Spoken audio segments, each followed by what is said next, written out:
حضرت امیر صاحب دامت برکاتہم کی حفظہ اللہ تعالیٰ کی رہائی کے لیے جو کارروائی ہوئی تھی ہائی جیکنگ کی، اس میں جو جہاز اغوا کرنے والے مجاہدین تھے یہ 5 اور وہی 5 لوگ اس میں رہے، انہوں نے یہ سارا معاملہ آخر تک چلا اور وہ سب کچھ ہوا۔ اب جب تک یہ لوگ اس جہاز کے اندر تھے اس وقت تک کوئی شخص کوئی پوچھتا کہ بھئی کتنے افراد ہیں، وہ زیادہ بتاتا تو اس بات کا احتمال تھا نا کہ یہ زبردستی بیان دلوا رہے ہوں کہ یہ لوگ زیادہ تھے، لیکن جب اپنے اپنے ملکوں میں چلے گئے پھر تو کوئی نہیں تھا نا جو ان پر زور زبردستی کر سکتا، ہر آدمی وہی بات ہی آزادی سے بیان کر رہا تھا جو اس نے دیکھی۔ تو اس واقعے کے بعد دنیا کے بڑے بڑے اخبارات میں، بڑے بڑے جرائد میں ہم نے ان لوگوں کے انٹرویو پڑھے اور سنے جنہوں نے جا کر اپنے جن ملکوں کے مسافر میں 12-14 ملکوں کے مسافر اس میں تھے، وہ ہر ملک کے لوگ وہاں جب گئے تو لوگوں نے ان سے سوالات کیے، میڈیا نے کہ کس طرح کے لوگ تھے، کتنے تھے، تو اکثریت نے ان کی تعداد 5 سے زائد بتائی، کوئی 6 بتاتا تھا، کوئی 7 بتاتا تھا۔ تو حیران ہوتے اس بات پر کہ آخر یہ کیا مطلب ماجرا ہے کہ اب تو وہ اپنے ملکوں میں چلے گئے، آزاد ہیں، کوئی ان کے سر پر نہیں، لیکن بہت کم لوگ ایسے تھے جنہوں نے یہ تعداد صحیح بتائی کہ 5 تعداد تھی، ورنہ اکثریت کا بیان 6 یا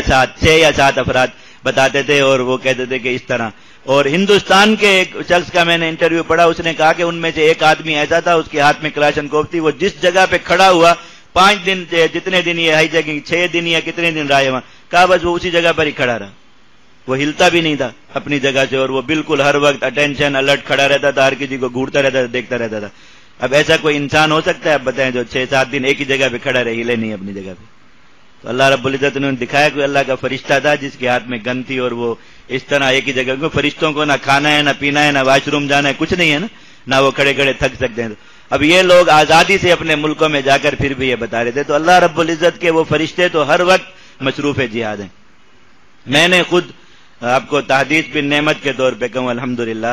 میدان جنگ میں فرشتے کی زیارت کی 2 بار،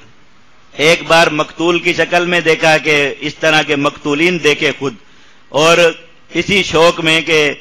بات سچی ہو بالکل کہ کسی کو نقل کرنے میں آگے جھوٹ نہ ہو، ان کے بالکل پورے کپڑے تک اتار دیے یہ دیکھنے کے لیے کہ کہیں کوئی زخم کا یا گولی کا یا کچھ نشان ہو، بالکل اسی طرح اسی گردن پر کوڑے کی ضرب کا نشان، اور اس طرح کے مقتولین 1-2 نہیں بہت سارے دیکھے اس طرح۔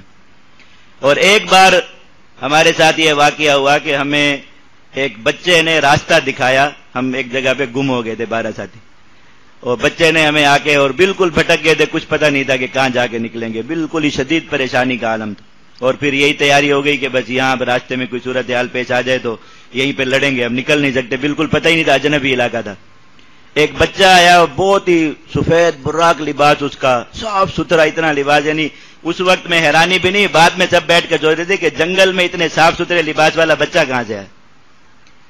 اگر وہی جو جنگل میں خانہ بدوش لوگ رہتے ہیں وہ سفید کپڑے کہاں پہنتے، اور بالکل ایسا سفید سوٹ کے جیسے چمک اس کی آنکھوں کو وہ کر رہی تھی، لیکن اس وقت ہم بھی سب جلدی میں تھے، کون اس وقت میں غور کر۔ تو اس نے بتایا کہ آپ لوگ تو ایسے ہی خامخواہ ادھر بھٹک رہے ہیں، یہ راستہ ہے، اس کو پکڑیں اور چلتے جائیں، صبح فلاں جگہ پہ پہنچ جائیں گے۔ اب ہم سب اس پر چل پڑے، اور صبح جب ہوئی تو ہم اپنے ساتھیوں میں پہنچ گئے۔ اب ہم نے انہیں بیٹھ کر بتانا شروع کیا، وہاں کے جو لوگ تھے، کہ ہم ایک ایسے راستے سے آئے، ہم نے پوری رات سفر کیا اور یہاں پہنچے۔ وہ کہیں اللہ کے بندو، کوئی ایسا راستہ ہے ہی نہیں اس طرف آنے کا، اس علاقے میں صدیوں سے ہم آباد ہیں، ہمارا اپنے وہی کوئی یعنی وہ راستہ تھا، یعنی جہاں سے ہمارے ساتھی دور تھے تقریباً 1 گھنٹے سے 1.5 گھنٹے کا راستہ، اور ہم نے پوری رات سفر کیا۔ اب اس راستے پر آگے جو ہے وہ دشمن تھے، اس پہ ہم جا نہیں سکتے تھے، تو ان کو بھی یہی تھا کہ ان کے اور ہمارے درمیان دشمن ہے تو یہ نہیں آ سکتے، لیکن ہم صبح پہنچ گئے۔ اب ہم جس کو جا کے بتائیں، پورا ہم ان کو راستہ بتا رہے ہیں کہ اس طرح کھلا راستہ تھا، اور اس میں پہاڑ بھی تھے اور وہ درخت بھی تھے اور پانی کے چشمے بھی تھے، رات پانی بھی پیتے گئے بار بار وہاں سے۔ اب وہ ان علاقے کے لوگوں سے پوچھیں کہ کیسے ہو سکتا ہے کہ ایک علاقے کا راستہ جو ہے وہ صرف 1 گھنٹے کا ہے، اور اس میں درمیان میں کوئی ایسا خفیہ راستہ بھی، اور کہیں کہ اس طرح کا راستہ تو ہم نے آج تک نہیں دیکھا، اتنا کھلا راستہ اور یہ وہ۔ اب ہم نے بھی بیٹھ کے سوچنا شروع کیا کہ وہ بچہ کون تھا، نہ وہاں پہ کوئی انسان تھا جو مطلب کوئی آبادی تھی جس سے وہ بچہ آیا ہوتا، اور پھر اتنے صاف ستھرے لباس میں وہ بچہ، پھر وہ راستہ۔ تو پھر سب نے رو کے یہی وہ کیا کہ بس یہ واقعہ کچھ اور ہی تھا، اس کو اب سمجھا نہیں جا سکتا، تو پھر اس پر غور کرنا۔ 2 دن تو نیند ہی نہیں آتی تھی،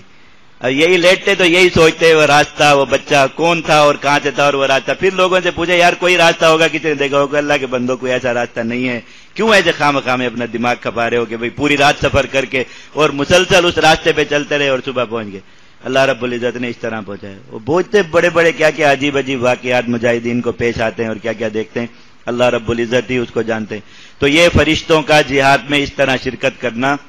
اور مجاہدین کی ہر شکل میں آ کے نصرت کرنا، یہ اللہ رب العزت کی طرف سے اس وقت سے جاری ہے، اور یہ بدر کے دن سے یہ فرشتے اسی نام سے قیامت تک جہاد کرتے رہیں گے. تو یہ مجاہد کا مقام آپ اللہ رب العزت کے ہاں دیکھیے کہ اللہ تعالیٰ نے اپنے فرشتوں کو ان کا خادم بنایا اور اللہ رب العزت کے فرشتوں نے ان کے نگاہ. تو یہ سارا کا کچھ جو ہے وہ سورہ انفال کے اندر بیان ہوا. تو سورہ انفال جیسا مجاہد، سورہ انفال کے قوانین کے مطابق ہونے والا جہاد زمین پر ہمیشہ جاری رہے گا، اور اس میں اللہ رب العزت اپنی نصرت کے لیے فرشتوں کو اتارتے رہیں گے. مسلمانوں کی اسی طریقے سے مدد و نصرت ہوتی رہے گی.